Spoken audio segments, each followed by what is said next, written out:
دستور نیوز میں آپ کا استقبال ہے. دیکھے گا آج کی یہ خبر.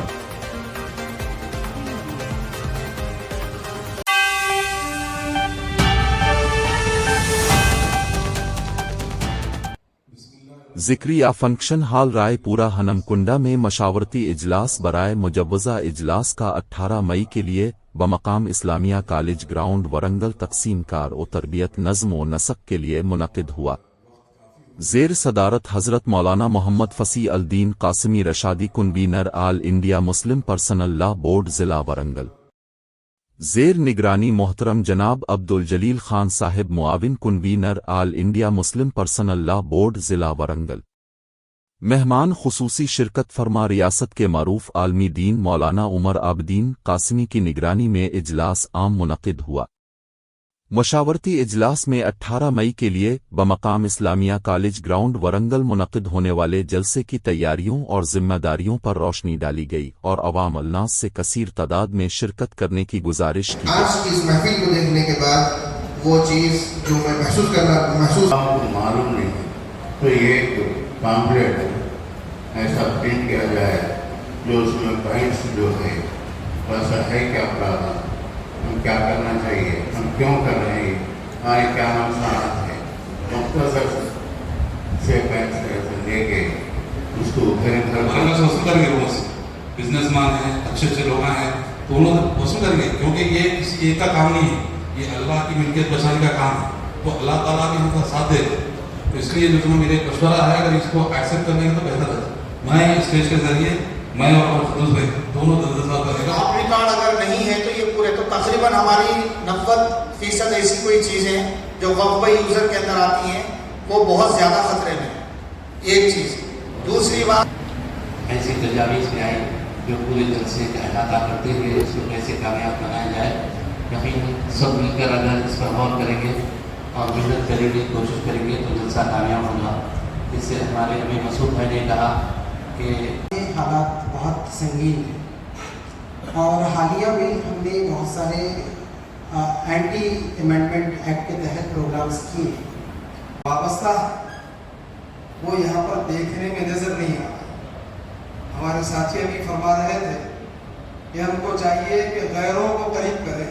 میں سمجھتا ہوں پہلے آپ لوگوں کو یہ احساس دلانا ہے کہ جو اللہ کے راہ میں وقف کیا گیا ہے اس پہ منافقوں کی، مشرکوں کی جو نظر پڑی ہے اس پہ ہم کس طرح سے امانت داری سے اپنی غازی پیٹ ایک چھوٹی سی کمیٹی بنایا جائے تاکہ وہاں کے لوگوں کو جمع کرنے کے لیے وہ لوگ امداد کریں. صوبے داری میں چند لوگ ہوں جو صوبے داری کے لوگوں کو اکٹھا کریں. ہنم کنڈا کے لوگوں کی ایک چھوٹی انشاءاللہ میں ملیں گا. خیر انشاءاللہ وہ بڑے لوگ اس کی مبود اور کوشش کے اندر لگے ہوئے ہیں. یہاں پر سب سے رائے اور مشورہ لیا جا رہا ہے. ضروری نہیں ہے رائے اور مشورے کا ماننا، یہ ہر ایک اپنی تجاویز پیش کر کوئی وجہ سے یاد رکھے. پھر اضلاع کے بھی ذمہ داروں کو، دیہاتوں کے ذمہ داروں کو، منڈل کے ذمہ داروں کو بلا کے گراؤنڈ ٹیبل رکھے ہوئے ہیں. تو یہ تمام چیزوں کے لیے میری درخواست یہ ہے کہ تھوڑا سا اس پہ توجہ دے کے ایک بڑے پیمانے پہ ہم جنگی پیمانے پہ اس کا کام کریں گے، اس لیے کہ دین مٹنے والا ہے اور ہم خاموش بیٹھنے والے. یہ ہمارے ضمیر کی بات ہے، یہ ہمارے ضمیر کی بات ہے. اس کے لیے اگر چاہے ہماری جان کی دینے کی بھی نوبت پڑیں گی تو ہم انشاءاللہ جان دینے کے لیے تیار ہیں. یہ کیا لوگ ان کی بات کر رہے ہیں ایسا ہوگا ویسا ہوں. میں ذمہ داروں سے ادباً گزارش کرتا ہوں کہ میں آپ لوگوں کو کوئی وہ نہیں بول رہا ہوں، لیکن کیا جا رہا ہے اس میں دو اہم چیزیں. ایک تو ہے کہ اویئرنیس پروگرام کرنا چاہیے، یہ جو ہمارا جو 18 کے کریں گے، اور تاکہ یہ مطلب ورنگل شہر میں سب کو یہ اطلاع ملے کہ ایک بڑا پروگرام جو گرینڈ میٹنگ لگ رہی ہے، یہ اس کا ایک انفارمیشن جانے کے. اور دوسری بات ہو کل یا پرسوں اور پھر ایک دن پہلے کہ کون کون تشریف لا رہے ہیں.